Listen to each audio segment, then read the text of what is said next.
Afternoon, everybody.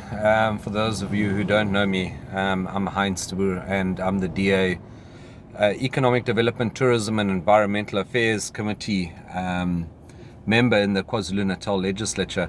And I'm actually just so outraged that I just felt like pulling to the side of the road. I'm just outside Verulam in KwaZulu-Natal, and I just needed to pull to the side of the road and actually just vent about what we've seen. Now, today, the Conservation Committee of the KZN legislature went out and looked at various landfill sites and the impact of the recent floods on these landfill sites. And I joined the oversight at the Buffels Dry landfill site, which is at this stage one of only two major landfill sites that service eThekwini municipality. And for those of you who don't know, eThekwini municipality is the city of Durban, one of the probably the fourth largest city within South Africa. And what we've had here is obviously we've had at the dump site, we've had damage. And there was a bit of a mudslide that happened and a lot of water that ran off the dump site and made its way into four leachate storage containment areas. Now, leachate is the stuff that leaches out of dumps. It's highly contaminated, highly toxic. It's got bacteria, viruses, you name it, potentially chemicals, everything that gets disposed of in a landfill site. So you can imagine what gets disposed at a landfill site in terms of nappies and rotten food and everything that goes into a landfill site. Once the rain settles and goes through that leachate goes through and it gets then collected into these tanks, which is essentially toxic waste.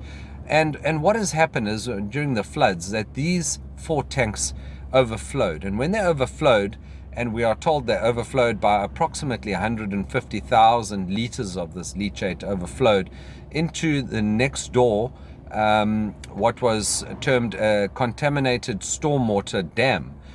So that dam is supposed to contain stormwater which might be a little bit contaminated.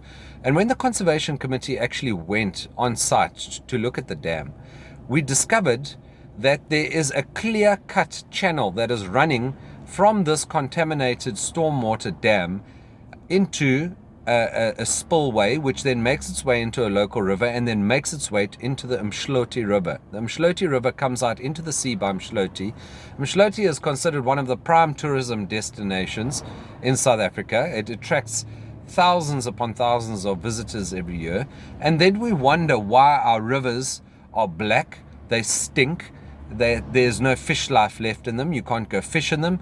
We wonder why local communities next to these rivers get sick and develop ulcers and boils and all kinds of other waterborne diseases.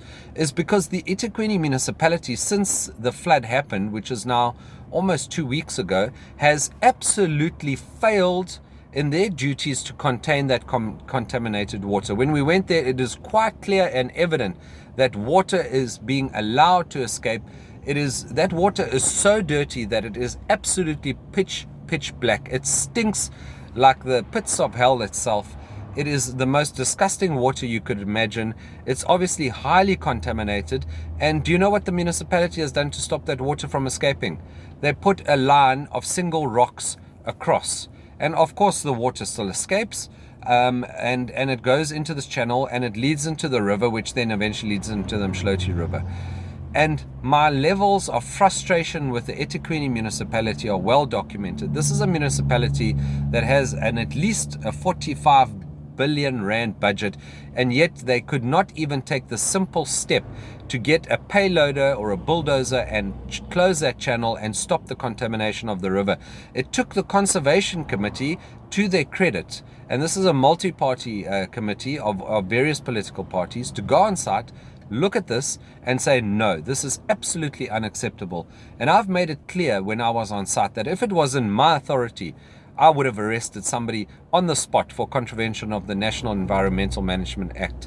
It's absolutely disgusting. I know that the provincial officials that were there are absolutely not happy about it. They will be issuing contravention notices. But as we were leaving, we saw a payloader going down towards that little channel that's leading into the river. And we can only presume that the officials have now seen the light after much persuasion from the committee and are now going to bulldoze that small channel closed, and that contamination will be cut off. But this was happening for 2 weeks. For 2 weeks we have had more than 150,000 liters of leachate going into the Mshloti River. It absolutely boggles my mind that we have officials who think this is okay, and that the remedy to this contamination is to put literally 10 small stones across that channel and hope for the best. This is the kind of governance, this is the kind of government that we need to vote out come 2024.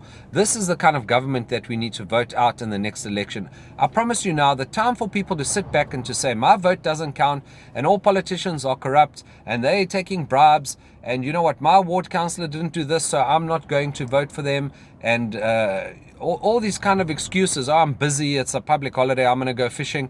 That now needs to come to an end. I promise you, if you do not go out and vote in 2024 and remove this corrupt government and remove this government that allows the contamination of your rivers, it's not ANC rivers, these are your rivers and your natural resources. This is your sea that is being contaminated.